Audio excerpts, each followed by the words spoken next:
আসসালামু আলাইকুম রহমতুল্লাহ বারাকাতুহু। আমাদের এখানে আরেকটা ক্রপিং প্যাটার্ন, সরিষা, বোরো ধান এবং টিয়ামন ধান। আমাদের সরিষা উঠে গেছে, এখন আমাদের বিরি ধান চুরাশি লাগানো হয়েছে, বোরো ধান। আবার এটা উঠে গেলে তখন আমাদের আমন ধান লাগানো হবে, সেটা বিরি ধান 57। আমাদের দেখেন ধান প্রমাণে ধীরে ধীরে বড় হচ্ছে, সবুজ মাঠ দেখতে চমৎকার লাগতেছে। বিভিন্ন ধরনের ক্রপিং প্যাটার্ন অনুসরণ করা হয় যশোর এলাকায়। তার মধ্যে এটা একটা ক্রপিং প্যাটার্ন, সরিষা, বোরো এবং টিয়ামন।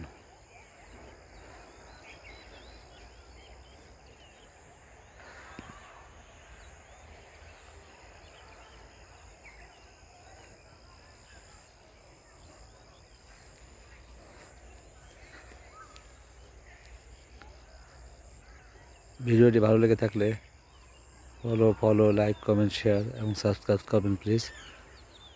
আজ এই পর্যন্তই। আসসালামু আলাইকুম রহমতুল্লাহি ওয়া বারাকাতুহু।